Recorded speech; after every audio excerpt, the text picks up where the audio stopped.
السلام علیکم ورحمۃ اللہ وبرکاتہ۔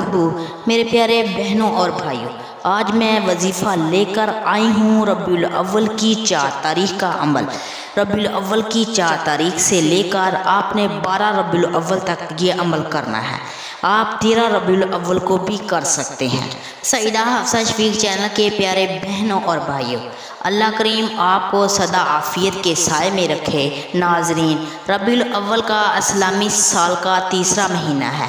یہ بڑی فضیلت اور برکتوں والا مہینہ ہے۔ ہمارے نبی حضرت محمد صلی اللہ علیہ وسلم کی ولادت مبارک اسی مہینے میں ہوئی تھی۔ ہم اپنے تمام دیکھنے اور سننے والوں کو ربیع الاول کی 4 تاریخ سے لے کر 12 ربیع الاول تک یہ خاص عمل بتائیں گے۔ یہ وہ عمل ہے جو بہت سے لوگوں نے آزمایا ہے۔ 5 سکوں کا یہ عمل ہے۔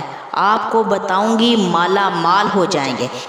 اس عمل کو آپ نے 4 ربیع الاول سے لے کر 12 ربیع الاول تک یہ عمل کرنا ہے۔ جس وقت مرضی کر سکتے ہیں۔ لہٰذا پیارے بہنوں اور بھائیوں، 5 روپے والے سکوں کو آپ نے اپنے پاس رکھ لینا ہے۔ 5 روپے والے سکے آپ کے پاس ہوں گے۔ آپ نے 5 روپے والے سکے لینے ہیں۔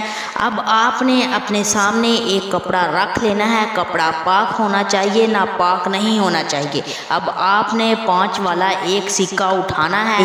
آپ نے اس کے اوپر 5 مرتبہ اللہ کے یہ نام پڑھنے ہیں۔ اللہ یا رزاق یا کریم پڑھنا ہے۔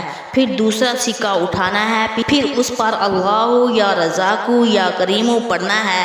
اسی طرح 5 سکوں پر اس عمل کو 5 مرتبہ پڑھنا ہے۔ پھر آپ نے اس سکوں کو کپڑے میں لپیٹ کر رکھ دینا ہے۔ کپڑے کو لپیٹ کر اس جگہ پر رکھنا ہے جہاں گندگی نہ ہو، صاف اور پاک جگہ ہونی چاہیے۔ پھر اس کے بعد آپ نے 12 ربیع الاول گزرنے کے بعد آپ ان 5 سکوں کو کسی غریب کو دینا ہے یا کسی مانگنے والے کو دینا ہے۔ اس کے بعد انشاءاللہ اللہ تعالیٰ آپ کے رزق میں برکت ڈال دے گا۔ اگر آپ کے ماں باپ زندہ ہیں تو ان کی خدمت کریں۔ اگر دنیا سے چلے گئے ہیں تو روزانہ ان کی قبر پر جائیں، صبح و شام۔ اگر قبر پر نہیں جا سکتے تو گھر بیٹھ کر ان کو صالح ثواب ضرور کریں۔ جزاک اللہ خیر۔